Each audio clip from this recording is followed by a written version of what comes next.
Hey guys, and welcome to a new video. Today I got a new build for you guys, or at least something that I tried. But first of all, I want to explain why actually this kind of build, right? So we have a lot of build diversity in Path of Exile, so you gotta make sure that you have a quest, right? You want to do something, you want to farm something, you want to do Ubalab, you want to do Elder, you want to do you have a quest, right? You want to do something, you want to farm something. And based on the builds in Path of Exile, there is a build specifically made for something, right? So there is no build that is just an all-rounder, which you do okay, this is the fastest mapper, has a lot of magic find, can do Uber Elder in 2 minutes and stuff. So no, this doesn't exist, right? So since I'm farming challenges to try to get to 40 challenges, or at least I try to in this league, I have mostly Delve stuff left, right? So this is why I made this this character, because it's like insanely tanky and the DPS is actually pretty good, right? So for the map showcase, we are actually going to go for Delve, since I'm trying to push to 600 at the moment. So let's just make a Delve so you see how this character looks like. And also I will post after this Delve a small clip about the Deathless Uber Elder run I did yesterday, which is pretty insane basically. And yeah, at the end of the video, I'll probably just post the whole Uber Elder run, so if you're interested in how the whole fight looked like, then yeah, check that one out. Alright, we are here in Delve 427, since, yeah, I'm almost up to level 94. On this Scion, actually, this was my Reef Blade Flurry Scion in the start of the league, so that's why it's actually already 93. But as you can see from the experience bar, I'm rarely dying at all. I made 2 Uber Elders yet with this character, both were first try deathless, which is pretty insane. So yeah, all you gotta do, typical Blade Vortex playstyle, you know, you're gonna load up your Blade Vortex and then you just Rolling Blade. And yeah, you're ridiculously tanky and the damage is actually pretty fine as well.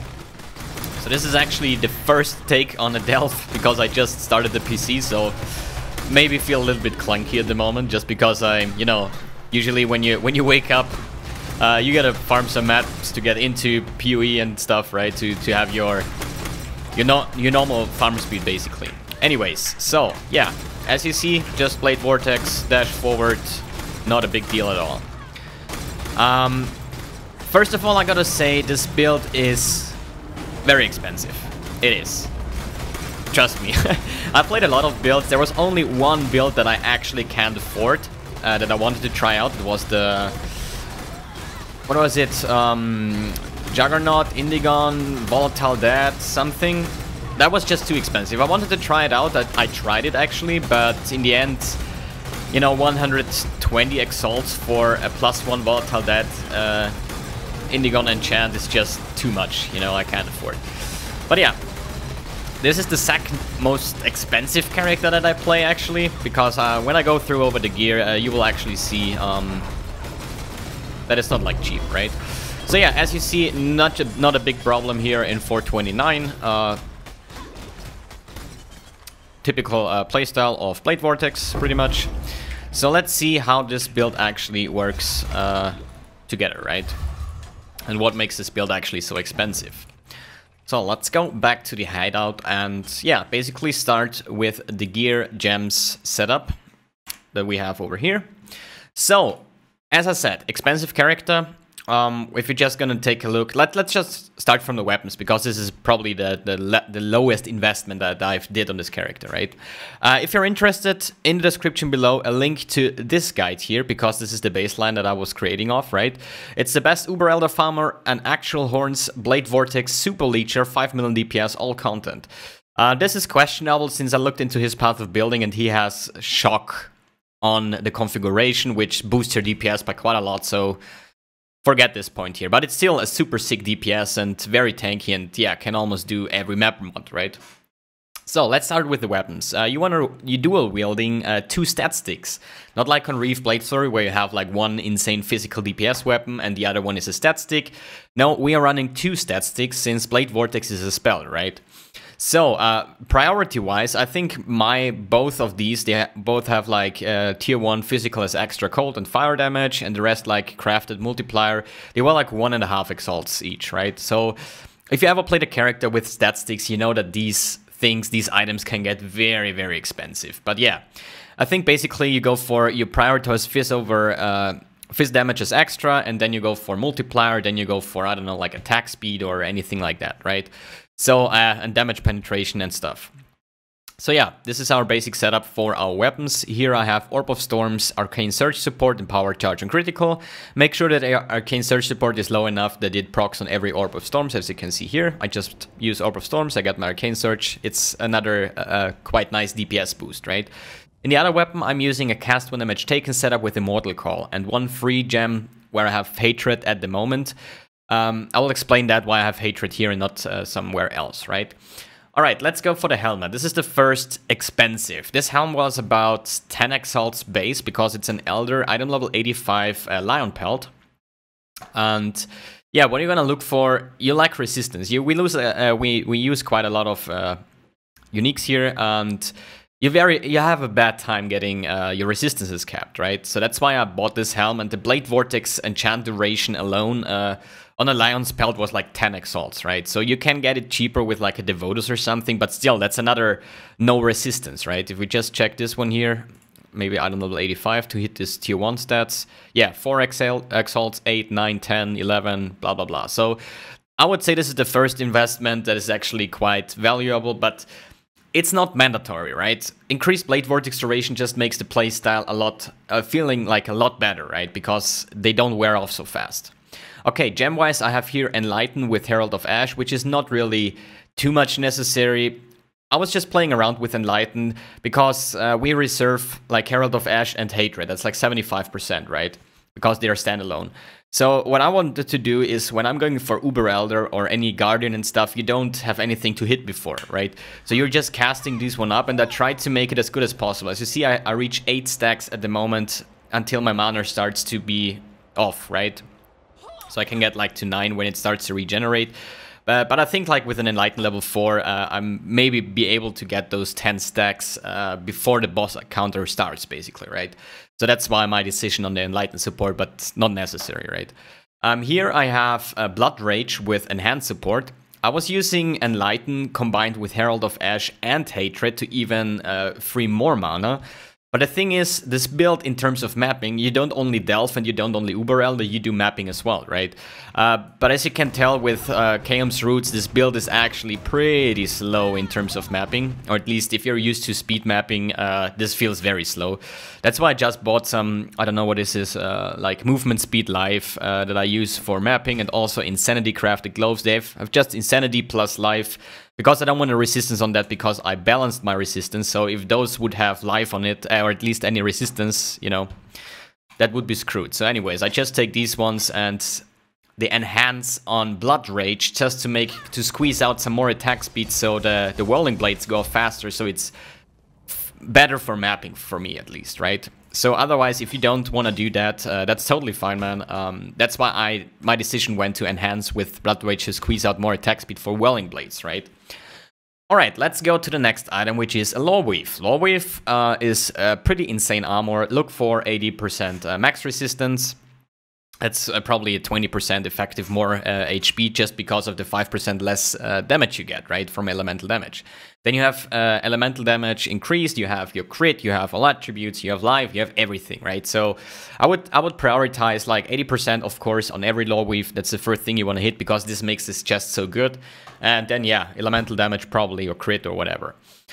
Alright, link-wise, we have Blade Vortex. I'm using a 2020 Vow Blade Vortex because Vow Blade Vortex give you another quite insane DPS boost. You can see that on the Uber Elder run.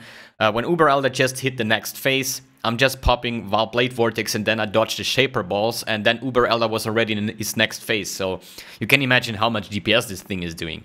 I have here increased critical strike support, increased area of effect, efficiency, control destruction, and an empower level 4 to even get more base level in this one.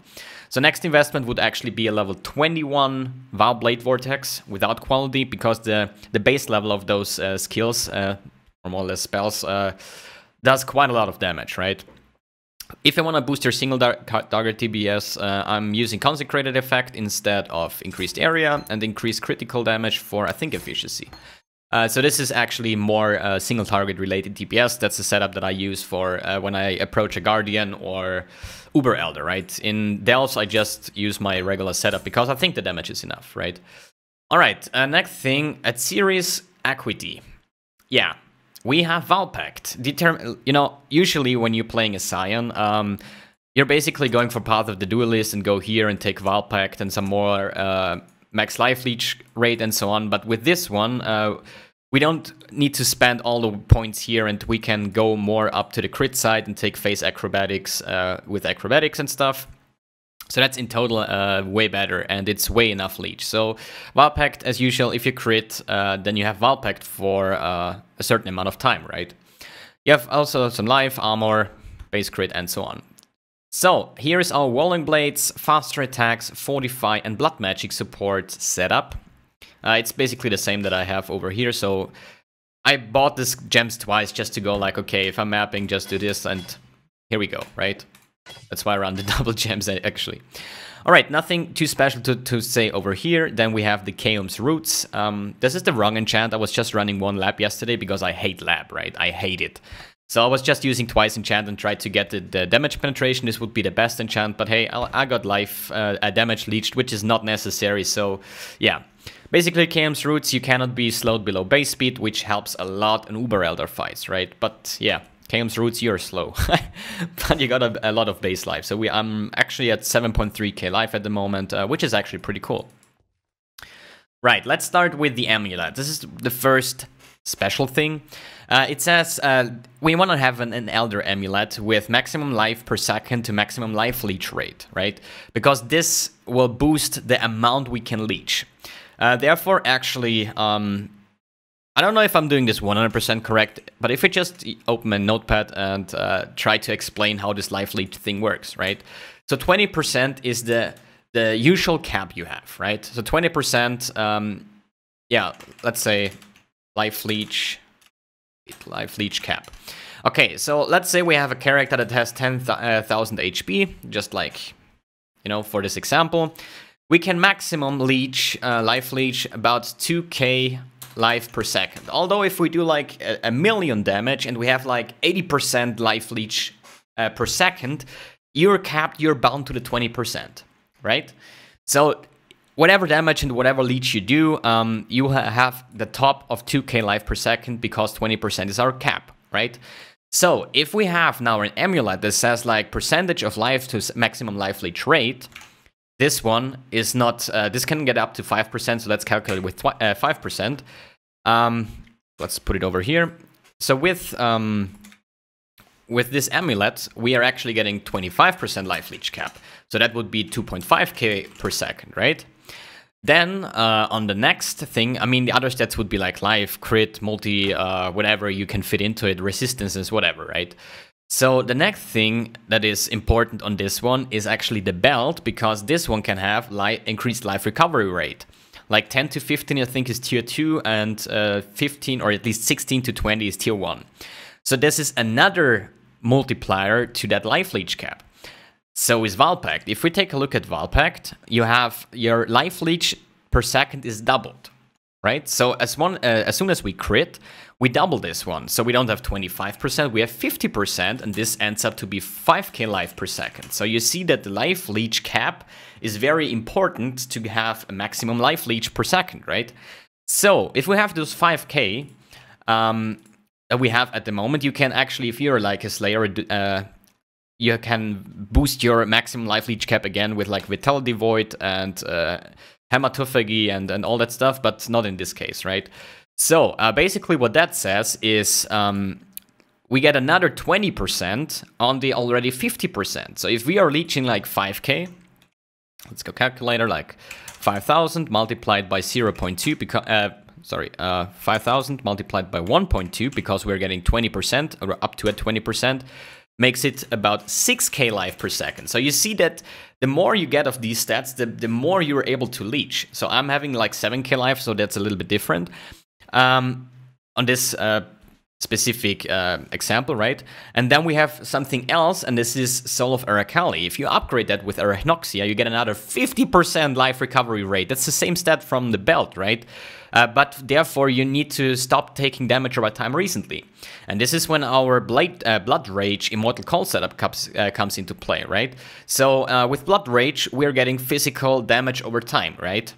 So, I'm having a low-level cast when damage taken setup, so it procs very often. And as soon as cast when damage taken procs, I get Immortal Call. Immortal Call makes me immune to physical damage, right?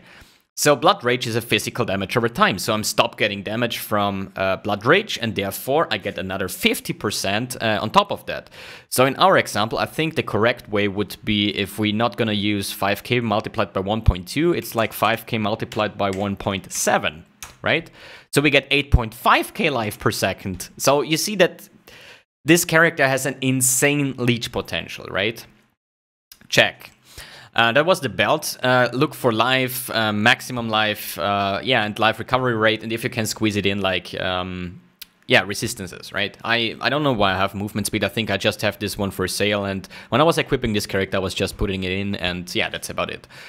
Right, then, so we had this one, that one, that one, that one, that. So, rings, Mark of the Shaper, pretty insane ring. You have elemental damage, you get 80% or up to 80% increased spell damage if you're under the ring is an Elder item.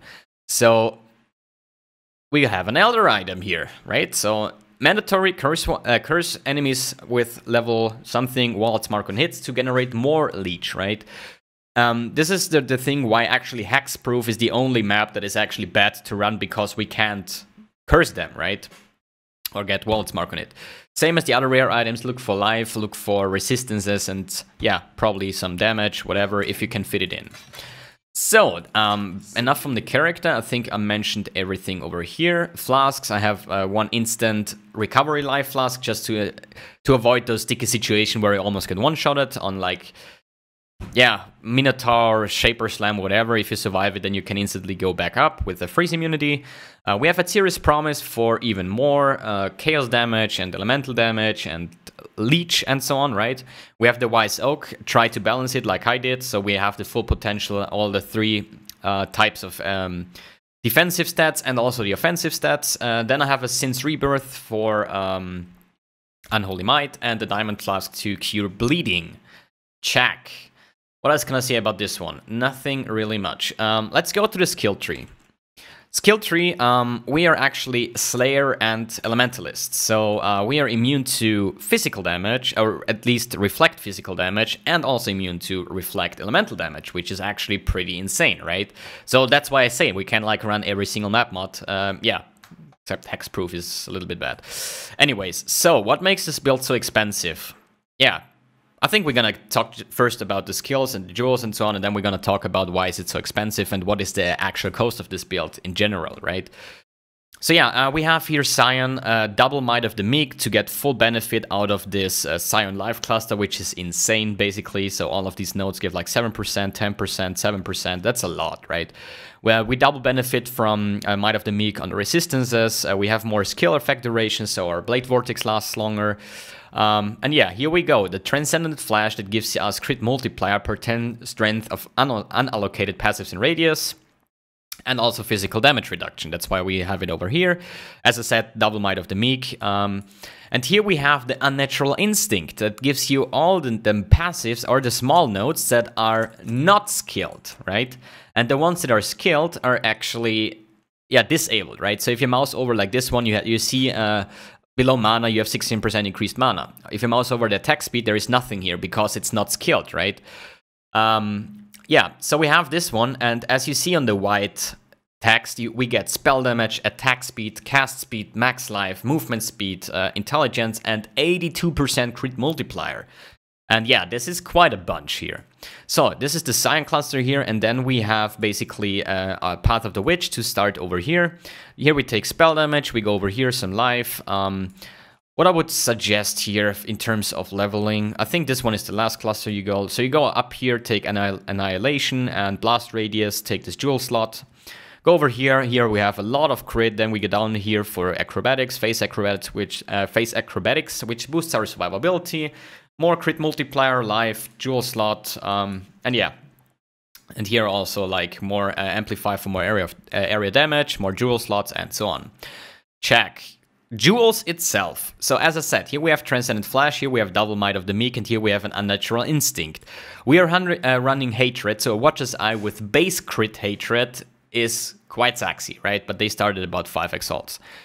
For the rest of the jewels, you want to look for, what do I have here? Critical strike chance for spells, max life, resistances. Resistances, right? I can't mention it often enough that we actually have a lot of resistance problems on this character. I still not finished with this character, that's why I have here like this one with just life and phasing on kill, which is not mandatory, but it's actually a pretty cool thing, like phasing to have in Delft, right, to run forward. And the other stuff is like, yeah, max life, resistances, maybe multiplier, whatever you have. Check. Anything else that I forgot about this one here? I don't think so. Check, this was the skill tree and the ascendancy points. Let's go over to through Pantheons, as explained, Soul of Arakaali and Soul of Ugul, because Ugul helps really a ton on Uber Elder, because if those ice spikes don't kill you that Uber Elder is casting, you will have a, yeah, not hard time to actually just dance around Shaper and then Elder and so on to make this fight actually pretty easy. Check, Bandits, we killed all, I think. Bandits, I think it's because of D&D, whatever. Wait, skill points, right? Points, skills. I don't know, like... No, wait, passives. Check. So, we have 2 points from Deal with the Bandit. So, you're gonna kill all, right? Check. Quickly through the MTX, maybe. Celestial, correct, Celestial Hood. We have Double Seraph Sword with the Forge Weapon effect. Infernal Wings, Holy Eyes, because I don't even know, like... Red eyes look cool too, but I think the white eyes look better. Anyways, Ultimate Chaos Body Armor, we have Ultimate Chaos Footprints, Kitava Boots and Gloves, Celestial Corrector Effect, Kitava Portrait Frame, Demon King Portal Effect, the Demonic Blade Vortex, so it looks red, Celestial Orb, Storm, wait a second, Orb of Storms.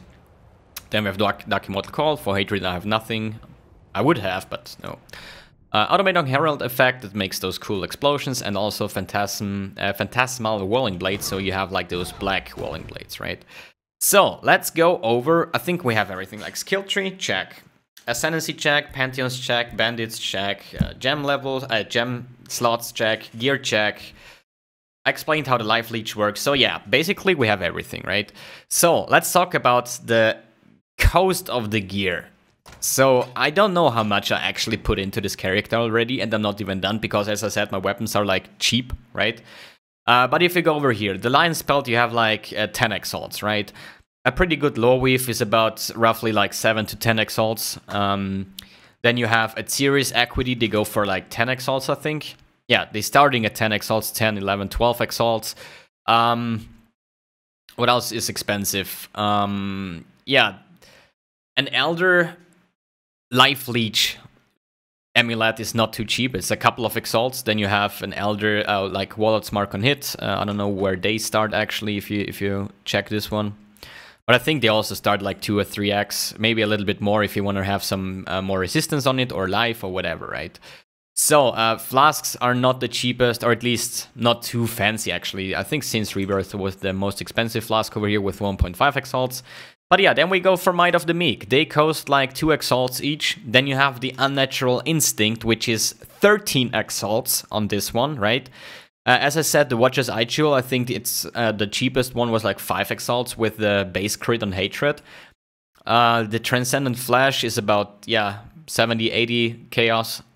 Then you have the other stuff here, like Life, All Resistance. They started like 50 to 1x, something at that point. Then you can put in a lot more currency into, yeah, the jeweled foils. So you see like 10x, 10x, 10x, 5, whatever, the jewels. And yeah, I think like 50 to 60 exalts, you should have about that range to actually acquire stuff, right? Or at least to make it really good, right? So if you have less currency, you can cut on stuff, like you don't really need, or at least you can get a cheaper version of the Blade Vortex enchant, or you don't have it at the start, so here you can save a lot of exalts. Equities are a base core item, right? So you want to have Vow Pact for your instant leech, or insane leech, better said, and yeah, there's no way around it unless you want to go into here, right? So yeah, I think we are good to go on this one. I'm going to post now my full Uber Elder run from yesterday, so if you want to check that out, then feel free to do so. As I said, the link of the build guide that I followed is in the description below, as well as my current path of building link, if you want to check that one out. And yeah, thanks for tuning in, thanks for watching, see ya on the next video.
What, already phase transition?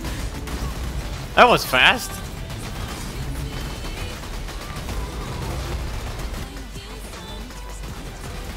The Wild Blade Vortex alone just rammed Uber Elder in his face, man. I was like, yeah, let's wait until Shaper has phase transition, so I'm gonna blow Wild Blade Vortex on Uber Elder.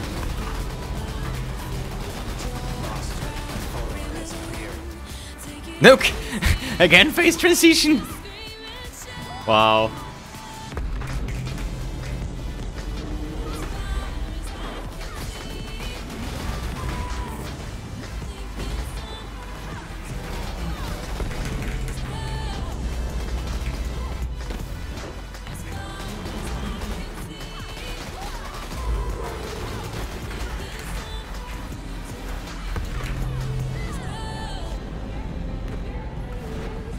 Oh god. I almost failed. I forgot that the circle is still going up.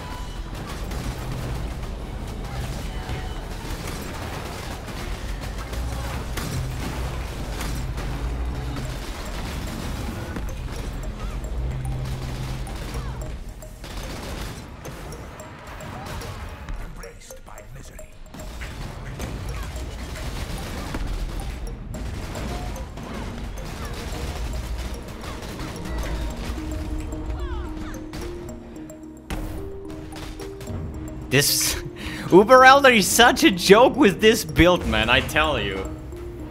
That was the second time I do Uber Elder with this build and both times were deathless, man. Come on, watch as I... Again not?